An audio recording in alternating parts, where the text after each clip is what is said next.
नमामि विघ्नेश्वरपादपङ्कजम् अज्ञानतिमिरान्धस्य ज्ञानाञ्जनशलाकया चक्षुरुन्मिलितं येन तस्मै श्रीगुरुवे नमः। नमः परमहंसास्वाद चरणकमलचिन्मकरन्दा भक्तजनमानसनिवासा श्रीरामचन्द्रा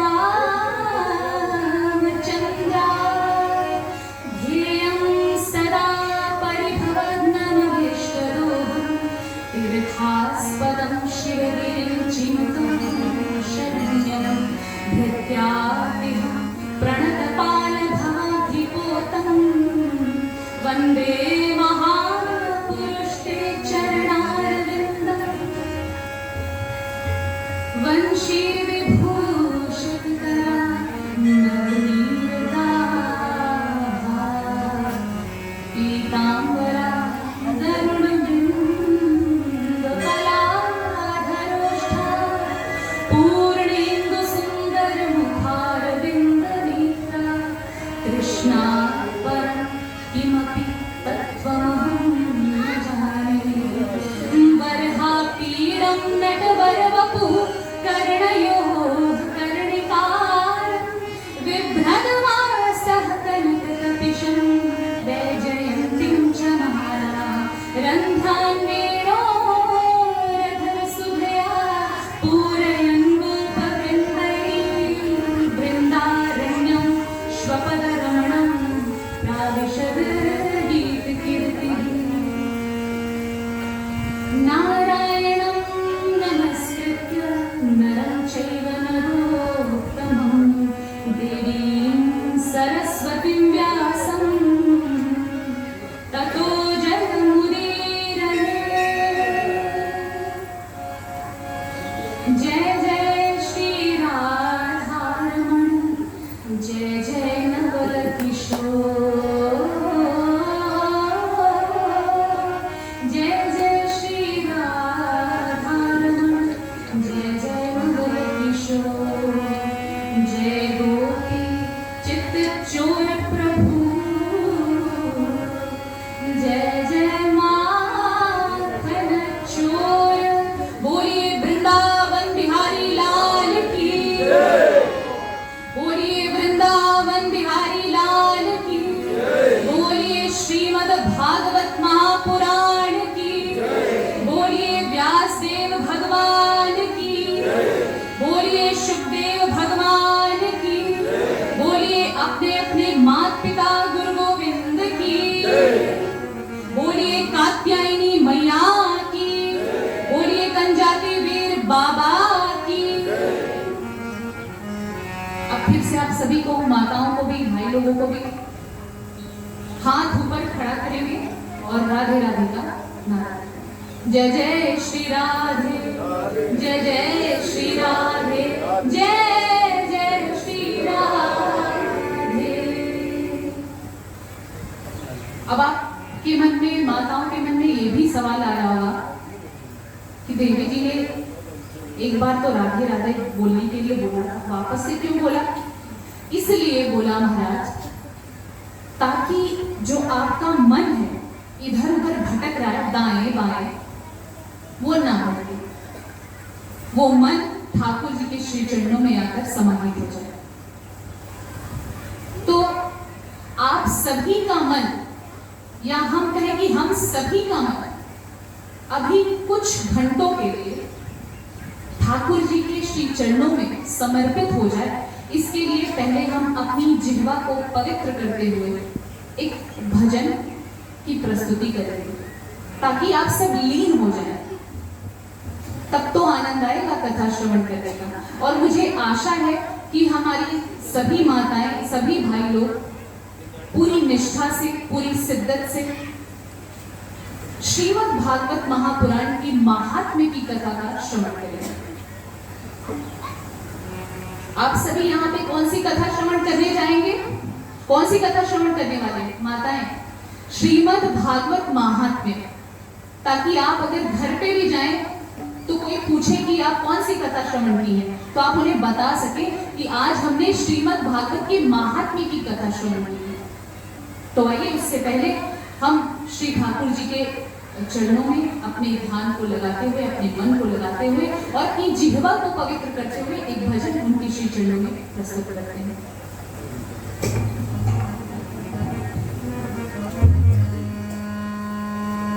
कोई कहे गोविंदा।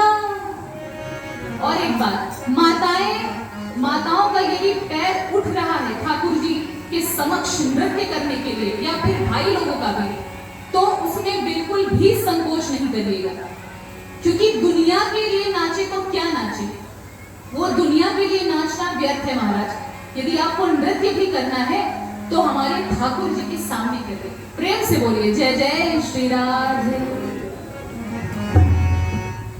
कोई कहे गोविंदा, कोई गोपाला, कोई कहे गोविंदा, कोई गोपाला, मैं तो कहूँ सांवरिया बांसुरिया वाला, मैं तो कहूँ सांवरिया बांसुरिया वाला। कोई कहे गोविंदा, कोई गोपाला, कोई कहे गोविंदा, कोई गोपाला, मैं तो कहूँ सांवरिया बांसुरिया वाला, मैं तो कहूँ सांवरिया बांसुरिया वाला।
कोई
बोलिए वृंदावन बिहारी लाल की, बोलिए भक्तवत्सल भगवान की।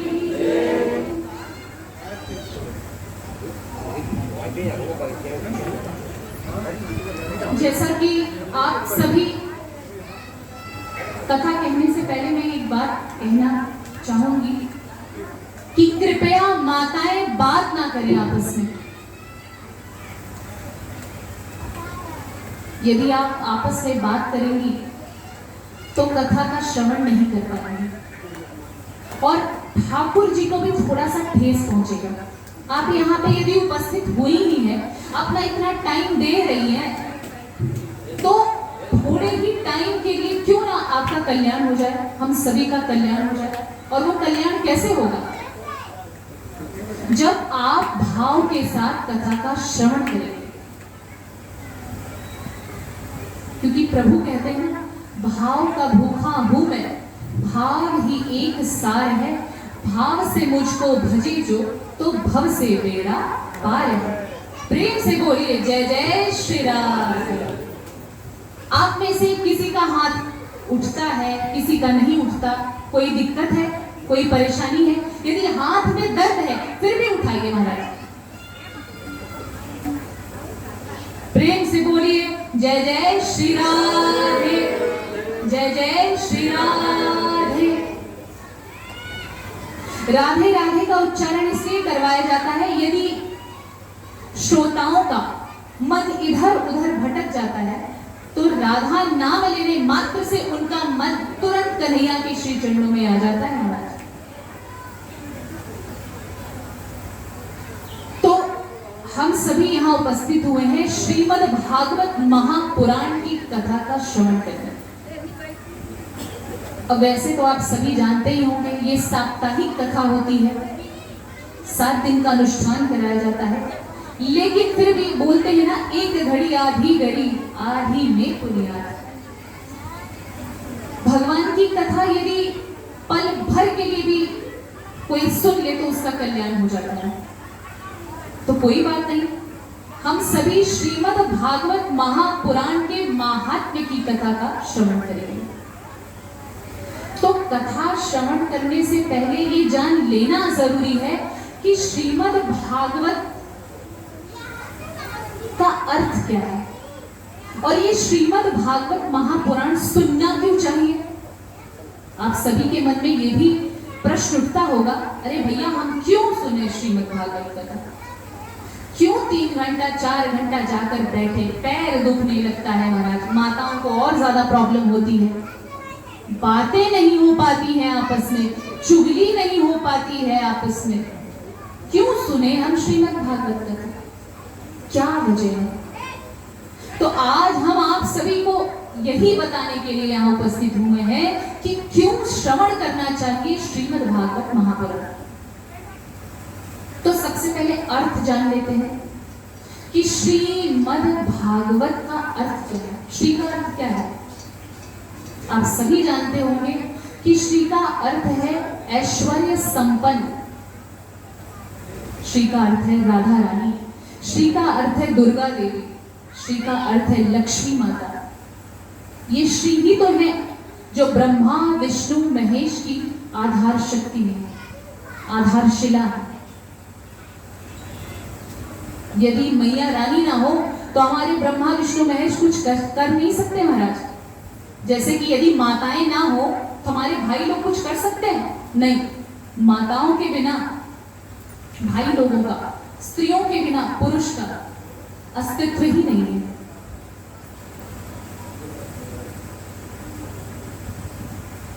तो श्री का अर्थ है ऐश्वर्य संपन्न भगवान। और मद, मद का अर्थ है मेरा। हम लोग कहते हैं ना मेरा मेरा, ये मेरा शरीर है और ये मेरा है। तो हम आपको ये बता देना चाह रहे हैं कि मेरा कहने का अधिकार हम सबका नहीं है।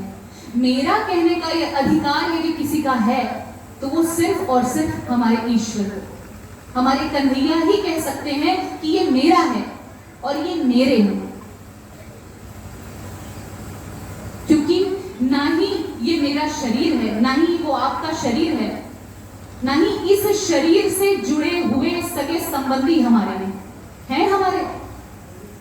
यदि कुछ मेरा है तो फिर वो तो हमेशा हमारे साथ रहना चाहिए। ऐसा होता है?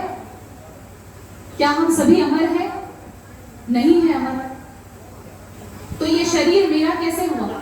ये शरीर नाशवान है, क्षणभंगुर है, कब नष्ट हो जाए पता नहीं महाराज। कोई था, कोई है और रहेगा तो वो सिर्फ और सिर्फ हमारे नारायण है। तो मेरा कहने का अधिकार ठाकुर जी का है। और भागवत में ये दर्शाता है कि पंच तत्व, आप भागवत का उच्चारण करें भ अ ग व त, भा का उच्चारण करेंगे अ निकलेगा। तो भ अर्थात भूमि, अ अर्थात अग्नि, भ अ, और ग अर्थात गगन आकाश, व अर्थात वायु और त अर्थात तोय जल। क्षित जल पावत गगन समीरा, पंच रचित यह अधम शरीरा। तो इससे तात्पर्य है श्रीमद् भागवत महापुराण से कि पंच तत्व से बना हुआ यह सृष्टि और उस सृष्टि में निवास करने वाले हम सभी के कल्याण के लिए ठाकुर जी अपनी समस्त शक्तियों के साथ में श्रीमद् भागवत महापुराण में विराजमान हुए हैं। तो श्रीमद् भागवत जो ग्रंथ है वो एक साधारण ग्रंथ नहीं है, साधारण पुस्तक नहीं समझने की भूल करनी चाहिए। श्रीमद् भागवत अर्थात साक्षात भगवान जी, भगवान जी का एक रूप है श्रीमद् भागवत में, शब्द वांग्मय का रूप। श्रीमद् भागवत में 18,000 श्लोक हैं। कितने श्लोक हैं? 18,000। और 12 स्कंद है जिसे 335 अध्यायों में बांटा गया है। और हर एक श्लोक में ठाकुर जी की श्यामलता समाई हुई है महाराज। जहां ये श्रीमद् भागवत की पोथी विराजमान होता है वहां पर भूत प्रेत पिशाच का वास भी नहीं होता, वहां पर कलह नहीं होता। पोथी रखने मात्र से ही आपको ये प्रभाव देखने को मिल जाता है। और यदि कलयुग में सबसे सरल और सहज साधन है जिसको अपना करके प्राणी अपना कल्याण कर सके, उस सरल सहज साधन क्या है? श्रीमद् भागवत। तो श्रीमद् भागवत की उत्पत्ति कहां से हुई? आप सभी को मालूम होगा, लेकिन हम फिर भी बताएंगे कि श्रीमद् भागवत की उत्पत्ति श्री नारायण के मुख से हुई। यदि माताओं से आपसे कोई पूछ ले कि श्रीमद् भागवत की उत्पत्ति कहां से आया ये श्रीमद् भागवत, तो श्रीमद् भागवत भगवान नारायण के मुख से निकला। और इसकी भी एक बड़ी ही प्यारी कथा आती है, तो हम लोग सभी प्रेम पूर्वक इस संक्षिप्त कथा का श्रवण करेंगे कि श्रीमद् भागवत की उत्पत्ति नारायण के मुख से हुई कैसे। एक बार की बात है कि भगवान नारायण के नाभि सरोवर से ब्रह्मा जी की उत्पत्ति हुई। आप सभी ये जानते होंगे। तो जब भगवान नारायण ने ब्रह्मा जी को उत्पन्न किया, ब्रह्मा जी उत्पन्न होते ही महाराज ये सोचने लगे कि मैं कौन हूं और मुझे उत्पन्न कर